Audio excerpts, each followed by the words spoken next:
ਦੋਸਤੋ अस्सलाम वालेकुम। मैं लियाकत, ਤੁਸੀਂ ਵੇਖ ਰਹੇ ਹੋ ਮੇਰਾ YouTube ਚੈਨਲ। ਜ਼ਿਲ੍ਹਾ ਹਾਫਜ਼ਾਬਾਦ ਦੇ ਵਿੱਚ ਇੱਕ ਗਾँव ਹੈ ਅਸਦੁੱਲਾਪੁਰ। ਉੱਥੇ ਇੱਕ ਗੱਡੀ ਨੂੰ ਰੋਕ ਕੇ ਉਹਦੇ ਵਿੱਚ 3 ਲੋਕਾਂ ਨੂੰ ਬੜੀ ਬੇਦਰਦੀ ਦੇ ਨਾਲ ਫਾਇਰਿੰਗ ਕਰਕੇ ਮਾਰ ਦਿੱਤਾ ਗਿਆ ਹੈ। ਫਿਰ ਗੱਡੀ ਨੂੰ ਅੱਗ ਲਾ ਦਿੱਤੀ ਗਈ ਹੈ।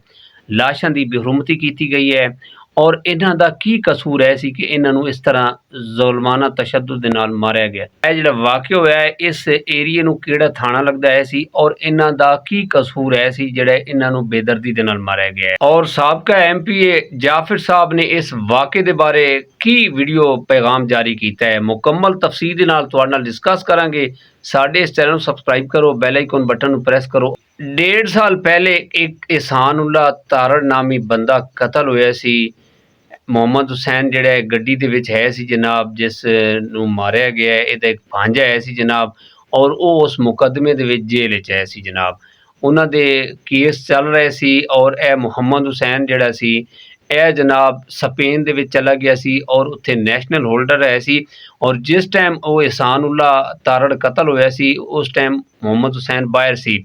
ਔਰ ਇਹ ਜਿਹੜੇ ਸਾਬਕਾ ਐਮਪੀਏ ਜਾਫਰ ਸਾਹਿਬ ਹਨ ਇਹਨਾਂ ਨੇ ਫੁੱਲ ਜਨਾਬ ਉਹਨਾਂ ਨੂੰ ਦੱਸਿਆ ਸੀ ਕਿ ਹੱਕ ਦਾ ਸਾਥ ਦੇਣਾ ਹੈ ਨਾ ਹੱਕ ਦਾ ਨਹੀਂ ਦੇਣਾ। ਮੁਹੰਮਦ ਹੁਸੈਨ ਸਾਹਿਬ ਨੇ ਆਪਣੇ ਭਾਂਜੇ ਨੂੰ ਕੋਈ ਸਪੋਰਟ ਨਹੀਂ ਕੀਤੀ ਸੀ ਔਰ ਉਹ ਉਸ ਟਾਈਮ ਇਹਸਾनुल्ला ਦੇ ਜਿਹੜੇ ਵਰਸਾ ਹੈ ਸੀ, ਮਕਤੂਲੀਨ ਦੇ ਵਰਸਾ, ਉਹਨਾਂ ਨੇ ਜਨਾਬ ਉਸ ਮੁਹੰਮਦ ਹੁਸੈਨ ਨੂੰ ਵੀ ਨਾਮਜ਼ਦ ਕੀਤਾ ਹੋਇਆ ਸੀ। ਉਹਦਾ ਵੀ ਪਰ FIR ਦੇ ਵਿੱਚ ਨਾਂ ਹੈ ਸੀ।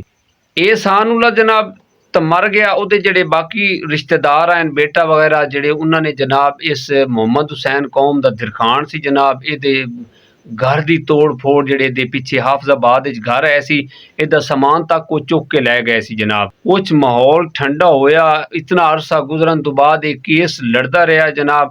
ਫਿਰ ਇਹਦੇ ਦੋਸਤਾਂ ਨੇ ਮੁਹੰਮਦ ਹੁਸੈਨ ਨੂੰ ਕਿਹਾ ਤੂੰ ਪਾਕਿਸਤਾਨ ਆ ਜਾ ਤੇ ਅਸੀਂ ਤੇਰੇ ਨਾਲ ਰਲ ਕੇ ਜਨਾਬ ਨਾ ਕੇਸ ਦੀ ਪੈਰਵੀ ਕਰਾਵਾਂਗੇ।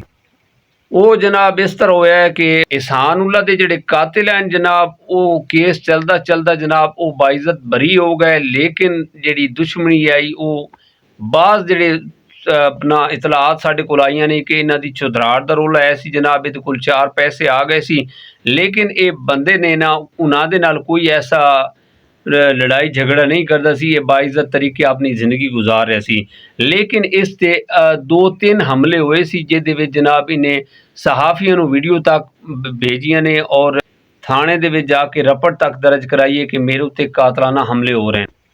ਮੁਹੰਮਦ ਹੁਸੈਨ ਨੈਸ਼ਨਲ ਹੋਲਡਰ ਆ, ਸਪੇਨ ਦੇ ਵਿੱਚ ਇਹਨੇ ਨੈਸ਼ਨੈਲਿਟੀ ਲੈ ਚੁੱਕਿਆ ਜਨਾਬ। ਤੇ ਫਿਰ ਇਹ बेचारा आ गया कि मैनू तहफ़ुज़ मिलेगा और मैनू सपोर्ट मिलेगी जनाब, कानूनी तौर पर सपोर्ट मिलेगी। मुहम्मद हुसैन कुछ अरसे कान पाकिस्तान आया कि मेरे उत्ते जेडे केस हैं ना मेरे उत्ते वो मैं ख़त्म करा के जावांगा, फिर मैं वापस आके अपनी जी जिंदगी बाकी है ना वो पाकिस्तान ही गुजारांगा। ये दोस्तों वगैरह ने मशवरा ये नाल यही किया कि तू आ जाए जनाब। आ गया और इसने जनाब कोर्ट कचहरी जाके अपनी जी अपना हाज़री है वो पवा के, लेकिन ये जेडे उस टाइम केस उत्ते ये भी चल रहा थी कि ये भी विच नामजद मशवरे दे विच भी ये शामिल है सी जिस दौर दे विच एहसानुल्ला कतल होया सी। उस कतल दे विच इहदा भांजा शामिल है सी जिस वजह तो ये बेचारा फदे गए सी। जदों कतल होया सी ये मुहम्मद हुसैन स्पेन दे विच आए सी जनाब, उन्होंने बेला लैनी शुरू कर दी थी। ਇਹਦਾ टाइम ही थोड़ा रह गया सी, इन्हें वापस ही जाना सी। ਜਿਹੜੀ दूसरी पार्टी एहसानुल्ले दी सी वो काफ़ी तगड़ी है सी, सियासी है सी जनाब, ते इन्हां नाल वो बाहर आए और जनाब उन्हां दा जिहड़ा बेटा है सी एहसानुल्ले दा बेटा सी डॉक्टर एहतशाम वो बाहर रहिंदा सी जनाब। और इहदी जिहड़ी बेगम है सी अलमास बीवी वो भी इन्हां चक्करां च है सी कि अपने शौहर दा मैं बदला लवां इस पार्टी को। अगर जनाब उस टाइम ये फैसले हो जाते, ये जेडे एहसानुल्ला दे कातिल हैं उन्होंने अगर सज़ा हो जाती तो अज नौबत ये ना दी जो ये सानिया होया। एहसानुल्ला दी पार्टी जनाब इस ताको विच है सी कि असा इन्हां कोलों बदला लेना जनाब। वो एक दफ़ा ये जा रहे ने, मुहम्मद हुसैन जनाब ड्राइव कर रहा तो ये नाल 2 दोस्त आए जनाब, चाचा भतीजा। उस्मान हैदर भतीजा है सी और जेड़ा चाचा सी वो शहजाद हुसैन है सी। ਜਿਹੜਾ ਸ਼ਹਜ਼ਾਦ ਹੁਸੈਨ ਸੀ ਇਹ ਪਿੰਡੀ ਭੱਟੀਆਂ ਦਾ ਰਹਿਣ ਵਾਲਾ ਸੀ ਔਰ ਡਿਸਟ੍ਰਿਕਟ ਜੇਲ੍ਹ ਜਿਹੜੀ ਹਾਫਸਾਬਾਦ ਦੇ ਵਿੱਚ ਇੱਕ ਕਾਂਸਟੇਬਲ ਦੀ ਜੌਬ ਕਰ ਰਿਹਾ ਸੀ। ਅੱਛਾ, ਇਹ ਉਸ ਪਿੰਡ ਦੇ ਵਿੱਚ ਜਨਾਬ ਇਹਨਾਂ ਦੀ ਰਿਹਾਇਸ਼ ਉੱਥੇ ਹੈ ਸੀ ਜਨਾਬ। ਇਹ ਜਾ ਰਹੇ ਨੇ ਜਨਾਬ ਤੇ ਅੱਗੋਂ ਉਹਨਾਂ ਨੇ ਜਨਾਬ ਜਿਹੜੇ ਇਹਨਾਂ ਦੇ ਦੁਸ਼ਮਣ ਹੈ ਸੀ एहसानुल्ला दी पार्टी उन्होंने गड्डी नूं रोकिया है, इतनी फायरिंग की है, इतनी फायरिंग की है जनाब ਕਿ ਗੱਡੀ ਨੂੰ ਅੱਗ ਲੱਗ ਗਈ ਹੈ। ਬਾਜ਼ ਬੰਦੇ ਕਹਿੰਦੇ ਨੇ ਕਿ ਗੋਲੀਆਂ ਦੀ ਵਜ੍ਹਾ ਤੋਂ ਅੱਗ ਲੱਗੀ ਸੀ। ਕੁਝ ਬੰਦੇ ਦੇ ਜਿਹੜੇ ਸ਼ਵਾਹਿਦਾਰ ਹਨ ਕਿ ਗੱਡੀ ਨੂੰ ਅੱਗ ਲਾਈ ਗਈ ਸੀ। ਬੰਦੇ ਜਿਹੜੇ ਵਿੱਚ ਇਹ ਤਿੰਨ ਸੀ ਜਨਾਬ, ਚਾਚਾ ਭਤੀਜਾ ਔਰ ਮੁਹੰਮਦ ਹੁਸੈਨ ਜਨਾਬ, ਇਹ ਮੌਕੇ ਤੇ ਜਨਾਬ ਇਹਨਾਂ ਦੀ ਡੈਥ ਹੋ ਗਈ ਸੀ ਔਰ ਜਨਾਬ ਅੱਗ ਦੀ ਵਜ੍ਹਾ ਤੋਂ ਇਹਨਾਂ ਦੀ ਜਿਹੜੇ ਡੈਡ ਬਾਡੀਆਂ ਨੇ ਉਹ ਝੁਲਸੀ ਗਈਆਂ ਸੀ ਔਰ ਲੋਕਾਂ ਨੇ ਜਨਾਬ ਬੜੀ ਕੋਸ਼ਿਸ਼ ਦੇ ਨਾਲ ਜਨਾਬ ਅੱਗ ਬੁਝਾਉਣ ਦੀ ਬੜੀ ਕੋਸ਼ਿਸ਼ ਕੀਤੀ। SHO ਸਾਹਿਬ ਆਪਣੀ ਪ੍ਰਾਈਵੇਟ ਯਾਨੀ ਕਿ ਸਿਵਲ ਦੇ ਵਿੱਚ ਆਏ ਸੀ, ਡਿਊਟੀ ਤੇ ਨਹੀਂ ਸੀ, ਲੇਕਿਨ ਉਹਨਾਂ ਨੂੰ ਜਦੋਂ ਪਤਾ ਲੱਗਾ ਉਹਨੇ ਬੜੀ ਤੇਜ਼ ਰਫ਼ਤਾਰ ਗੱਡੀ ਦੌੜਾ ਕੇ ਲੈ ਆਏ। ਲੋਕਾਂ ਨੂੰ ਜਨਾਬ ਕੋਈ ਬੰਦਾ ਨੇੜੇ ਨਹੀਂ ਗਿਆ। ਉਹਨਾਂ ਦੀ ਮਿਹਰਬਾਨੀ, ਉਹਨਾਂ ਨੇ ਲੋਕਾਂ ਨੂੰ ਕਿਹਾ ਕਿ ਯਾਰ ਇਹਨੂੰ ਅੱਗ ਬੁਝਾਇਓ। ਉਹਨਾਂ ਨੇ ਆਪਣਾ ਬੜੀ ਕੋਸ਼ਿਸ਼ ਦੇ ਨਾਲ ਅੱਗ ਬੁਝਾਈ, ਲੇਕਿਨ ਉਸ ਟਾਈਮ ਇਹਨਾਂ ਦਾ ਕੰਮ ਤਮਾਮ। ਇਹ ਦਿਨ ਦਾ ਵਾਕਿਆ ਸੀ ਜਨਾਬ। ਫਿਰ ਉਸ ਇਲਾਕੇ ਦੇ ਵਿੱਚ ਕੋਰਾਮ ਮਚ ਗਿਆ ਕਿ ਯਾਰ ਜ਼ਿੰਦਾ ਬੰਦਿਆਂ ਨੂੰ ਜਲਾਇਆ ਗਿਆ, ਮਾਰ ਕੇ ਜਲਾਇਆ ਗਿਆ। ਬੜਾ ਇੱਕ ਅਫਸੋਸ, ਇਤਨਾ ਇਹ ਬੜਾ ਦਿਲ ਦਹਿਲਾ ਦੇने वाला वाक़या। जरा यकीन करो उन्होंने ये जिगरा रख के काम किया है। समझ नहीं आ रही कि मौके ते पुलिस आ गई सी, DPO साहब आ गए सन जनाब और फिर डैड बाडियां नूं हॉस्पिटल शिफ्ट किया गया। आतिफ नज़ीर साहब ने जनाब बड़ा सख्त आर्डर किए ने कि फिल फौर जड़ा ये मुलजिम है इन्हां नूं गिरफ्तार किया जाए। यह वारदात करते जनाब जेडे मुलजिम आए ने मौके तो फरार हो गए जनाब। और यकीन करो कि दहशत इन्नी एक आ गई कि इन्हां डैड बाडियां दे नेड़े उन्हां दे रिश्तेदार, मुहम्मद हुसैन दे रिश्तेदार भी नहीं गए। इतना एक जनाब डर पैदा हो गया।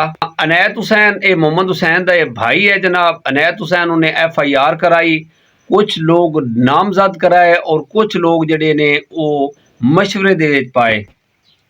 जेडे दो नामजद मुलजिम कराए ने वो हैं जनाब दाऊद आशिक है और हाशिम रियाज है।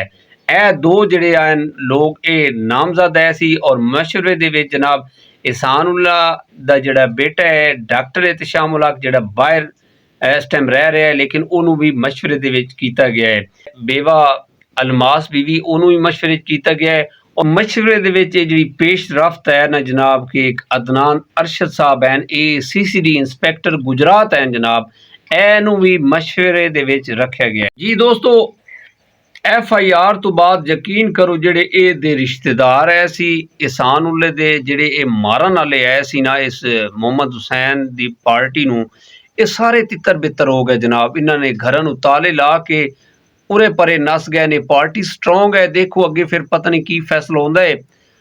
और जेडे इन्हां दे रिश्तेदार हैं पुलिस उन्होंने गिरफ्तार कर रही है। दबंग एंट्री की है जनाब ये DPO साहब हाफिजाबाद दे आतिफ नज़ीर साहब ने। पंजाब दे विच जितने ही एयरपोर्ट हैं जनाब उत्थे ये आतिफ नज़ीर साहब ने जनाब पैगामात जारी करवा दिते गए ने, इन्हां दी लिस्टां पहुँचा दित्तियां ने जेडे जनाब इस जराइम दे विच मुलविस अफराद हैं ना कि इन्हां नूं अगर ये बाहर जाण दी कोशिश करें तो इन्हां नूं गिरफ्तार किया जाए।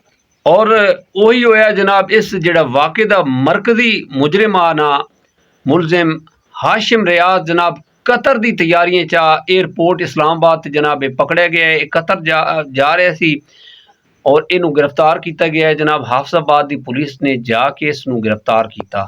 जी दोस्तों, फिलहाल हाफिजाबाद की पुलिस और DPO हाफिजाबाद बहुत अच्छा काम कर रहे हैं और जेडे मरकजी मुलजिम आए उन्होंने गिरफ्तार कर रही है। एक तो पकड़िया गया है और बाकी भी इंशाअल्लाह पकड़े जाएंगे और इन्हों कैफे किरदार तक पहुँचाया जाए।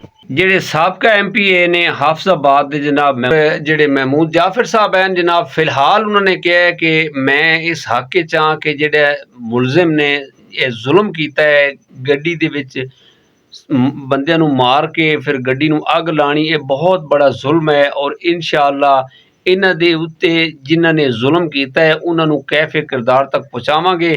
और उन्होंने कहा अगर मुहम्मद हुसैन का कोई मुदई नहीं बन रहा तो मैं बनने नूं तैयार हाँ। महमूद जाफर की फुल सपोर्ट है कि जेडे ये मरकजी मुजरिम हैं मुलजिम हैं उन्होंने कैफे किरदार तक पहुँचाना चाहिए। दोस्तों, मुहम्मद हुसैन साडे कानून ते इतबार करके अदालत ते एतमाद करके आया कि मेरे नाल इंसाफ मिलेगा, लेकिन उसदे नाल बहुत बड़ा जुल्म होया जेड़ा इन्हां सफाक दरिंदे ने कीता है उहदा इस दे विच कोई कसूर नहीं सी। बाज़ बंदे कह रहे हैं कि वो फुल सपोर्ट अपने भांजे नूं कर रहे सी, लेकिन ऐसा नहीं सी। ते इसे पैगाम दे नाल सानू इजाज़त दिओ और कमेंट दे विच राय लाजमी दिवे। खुदा हाफिज़।